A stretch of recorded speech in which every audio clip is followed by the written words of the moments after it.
you're just looking at the players as they came off, who were closest to him and went on to. I can't see any way that this game will be played because certainly his teammates, Jermaine Defoe was distraught. Is the word? It's too light a word to use. So you can't play football. Everything pales into insignificance when you see something like that. Of course it does. The FA Cup quarter-final that this is absolutely straight away pales into insignificance, puts everything into perspective. You can see here some of the reactions from the players as Fabrice Muamba was receiving treatment, and Howard Webb spoke to both Harry Redknapp and to Owen Coyle to have a chat. We assume maybe to ask their opinion on whether or not this game should carry on. Well, even before that, you could see Scotty Parker, of all people. He's the Tottenham captain. He went straight over to Howard Webb, and I know Scotty from his days, and I know what an honourable person he is. And you know, he was seeming to say to him that we don't want to play, we can't play. Scotty Parker straight over to Howard Webb was saying, I think the game should be called off. That's what Scotty Parker was saying. So imagine what the Bolton players are going through. So it'll be very difficult for them to come out and play this match now, I think. Yes, it will. Let's go to our reporter, Daryl Curry, who's in the tunnel to see if he's got any more news. Daryl. Rebecca, thank you. It's hard to find words down here in the tunnel area at the moment. As you can imagine, several of the players are still walking around in tears in all of their eyes. I was in the tunnel area when Fabrice Muamba came past me on the stretcher. They had used a defibrillator on him. They were still trying to revive him at that point, and he wasn't breathing. Serious concern down here. We will bring you more news as soon as we have it. Daryl, thank you very much indeed. Well, Howard Webb is down there talking, I assume, to his two officials and to the fourth official as well, and to both sets of teams and both managers. If you're in there now as a player, there's no way, Kevin, that these players are so close, even on opposite teams. Fabrice Muamba has played for England under-21s. There's lots of players he'll know. Kyle Walker, of course, he'll know in Spurs team. How can you, when you're that worried about a friend more than anything, let alone a teammate? You can't. It's as simple as that. You know, this game will not be played. There's absolutely no doubt about that. This game's finished, and rightly so. The players cannot go out and play. You can't have a real atmosphere. Even the fans. I mean, they're in a state of shock as well. You know, have you ever seen a stadium? I've never seen a stadium. I've never seen anything like that happen at a football match before. So it's been a big shock to me, and you can tell just looking around the crowd that they know what's happened and they're in shock. And John, football is such a joyous thing, so full of passion and emotion. It makes, when something like this happens, it makes that juxtaposition of emotions that much stronger, doesn't it? Well, you know, we've seen this in the past with lots of incidents, and when something as serious as this, and it clearly is very serious, this is when football really comes together, and fans, and sets of fans, and the Tottenham fans, the Bolton fans are actually making an announcement now, so it'll be interesting to see what they're saying, but nevertheless, I think this game would have to be abandoned. Yeah, we're just hearing, I can actually hear from the tannoy, the announcer has said that this game has now been abandoned, and he's asked the fans to leave the ground. I'm also hearing that Fabrice Muamba is on his way to hospital as we speak, so if we get any more news at all, we'll absolutely bring it to you, of course. The right decision, Kevin? The only decision, and let's just hope and pray that the lad will come through this, and for all his family and that, you know, our hearts go out to them. Our thoughts are with his family. 100%. I mean, you know, as soon as it happened, we saw the serious nature of what was actually going on, and we saw the reaction from the players' faces. As much as I don't know Fabrice Muamba, you know, football is a family, and football brings everyone together. So, you know, as Kevin says, our thoughts are with them. So just to let you know that the game, just to reiterate once again, this game here at White Hart Lane has been abandoned, this FA Cup quarter-final here. Towards the end of the first half, if you're just tuning in, the Bolton midfielder Fabrice Muamba collapsed in the middle of the pitch. Nobody was around him. He was given some CPR on the pitch and electric shocks, and he's been stretchered off. He's now on his way to hospital. The fans here have been told that the game's been abandoned, but I have to say a lot of them are still here. They're chanting and singing his name. This is very much when football fans, all the rivalry, Kevin, goes out the window, and they very much unite, don't they? They certainly do. And, you know, football fans over the years have had stick, and they deserve that. You know, football fans are a real... They're friends, really. You know, they're rivals for 90 minutes, but they're friends. But what they've seen here today, they're just like we are, hoping and praying that somehow, you know, a good end will come to this. Well, you know, football unites people. That's what football is. As much as you are a football fan before you're a Tottenham fan, before you're a Liverpool fan, before you're a Bolton fan. You're a football player before you're a Tottenham player, Liverpool player, and you have a respect for each other, and you identify with each other. So, obviously, when things are going well, you can have banter, you can have camaraderie, you can have aggression. But when something as serious as this happens, that is when the whole family of football comes together. We're hearing that on the way to hospital, Fabrice Muamba is still getting CPR. So, of course, the ambulance services were doing absolutely everything they can. And the medical teams from both the Tottenham and the Bolton bench, and in fact, every single ambulance member we saw around the pitch, straight on that pitch, because very quickly, Kevin, we knew it was serious. They assessed the situation absolutely spot on, straight on the pitch, both sets. Plenty of people there to help him in his need. Yeah, they reacted fantastic, you know, and yeah, it's a sort of day you don't want to be part of, but when it happens and you see everyone respond the way they have, you know, your heart goes out. Yeah, it certainly left us all, I think, feeling really quite chilled. And actually, the fans are not going, John. I mean, they're all staying. I think everyone is just in a state of shock. People are on their phones trying to find out more information. People are waiting to see if they're going to get it. They're not going to get any more news here. They aren't. The fans aren't. You know, but I wouldn't say they're in shock, but you know, you hang around to see if something's going to happen.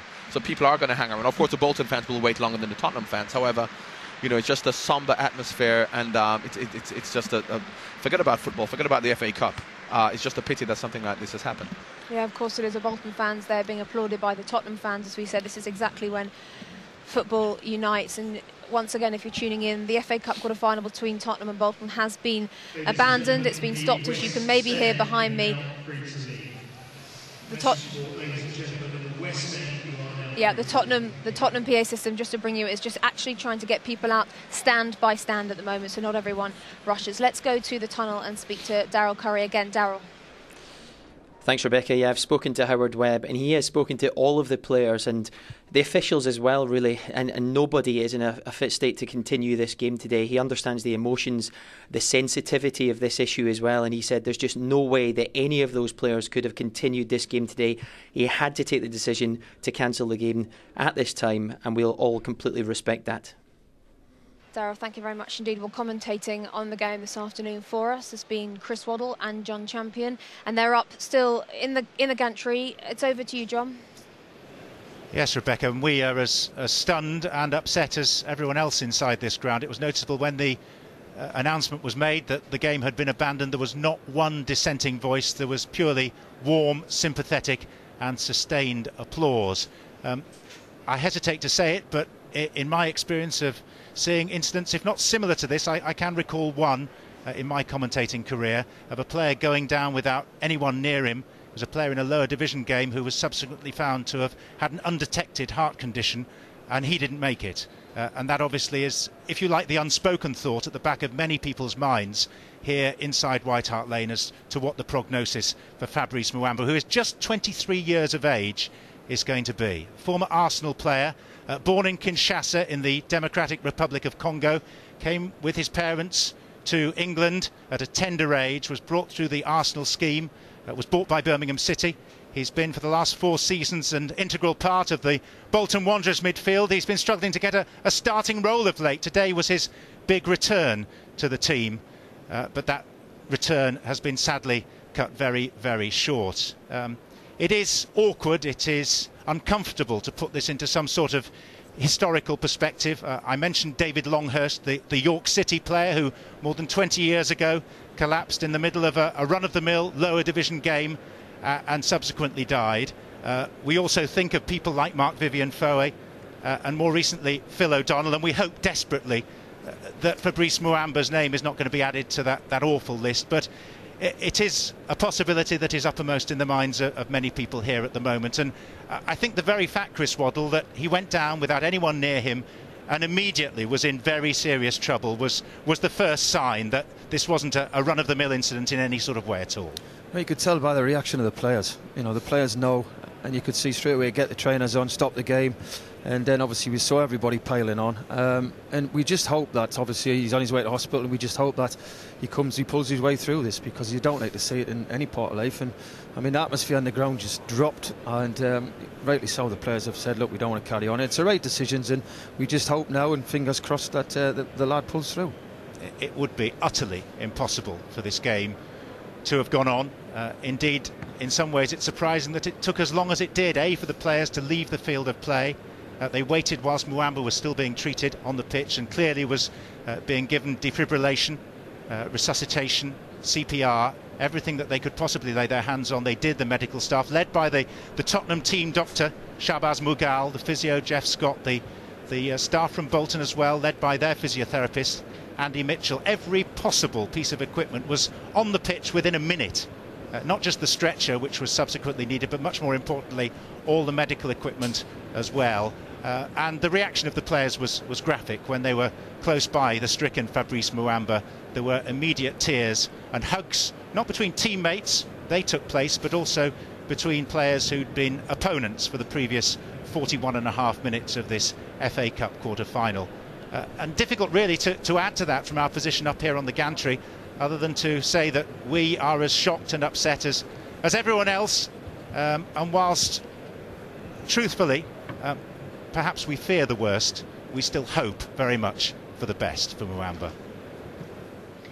John, thank you very much indeed. Absolutely, very much fearing the worst, but hoping for the best. The CPR did continue in the ambulance as Fabrice Muamba went to hospital. He went just a few minutes after he was taken down the tunnel here. John mentioned Marc-Vivien Foé, who died when he was actually one of your players, Kevin. Yeah, he died actually playing in the African Nations Cup. Very, very similar incident to what we've seen here today. He was right in his prime, 27, 28 years of age, maybe 29 at that time. He was still technically a Manchester City player, but I loaned him from Lyon, and he was going back.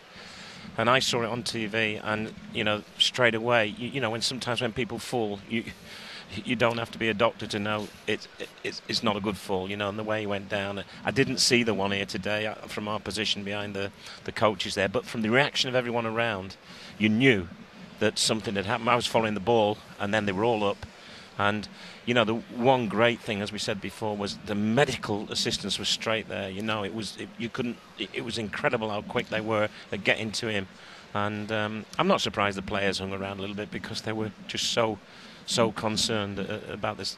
Yeah, but I mean, we have mentioned incidents of players collapsing and dying, but I'm sure there are lots of incidents where players have collapsed. Absolutely. And they have survived. Absolutely. With CPR, with help with the hospital, and I'm sure there are probably more incidents like that happen, and I would much rather think of that happening than obviously the consequence that we all fear. So, as I said, football pales into insignificance, as we've all said, on a day like this, and we just have to, hope and pray. And obviously, my thoughts and all thoughts are with his family more than anything else. Yeah, of course they are. We will let you know any more information as we get it. Just a recap for anyone who's tuning in, hoping to watch the second half of this quarter-final of the FA Cup between Tottenham and Bolton. Just about 5 or 6 minutes before half-time was due, Fabrice Muamba, the Bolton midfielder, suddenly, with nobody about him, collapsed in the middle of the field.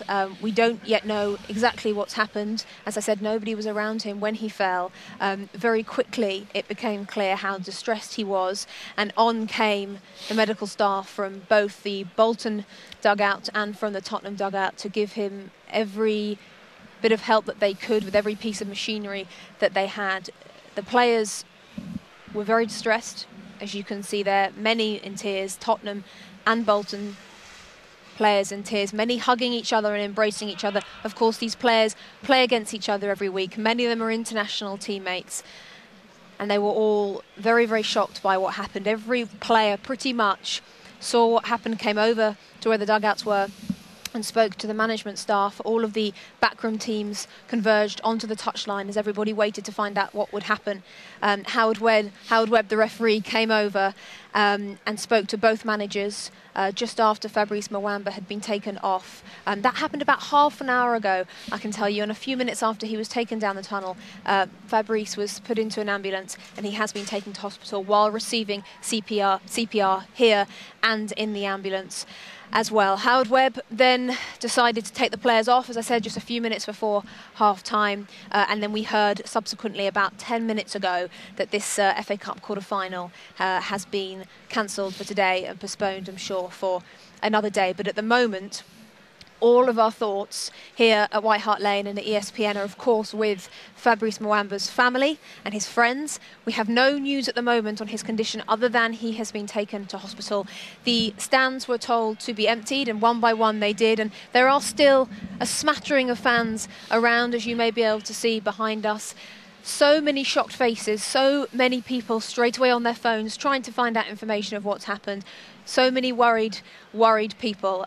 Bolton fans singing Fabrice Muamba's name as they left the stadium, and everyone is on their way home. And John and Kevin and I saw everything that happened here, and it certainly brought everything smack bang into perspective today, without a doubt. And it's exactly as we were saying a few minutes ago. We must reiterate this, John. This is when everybody, you're a human being, aren't you? Everyone comes together, you take your shirt off, doesn't matter what you're wearing, everyone comes together and unites. Well, I mean,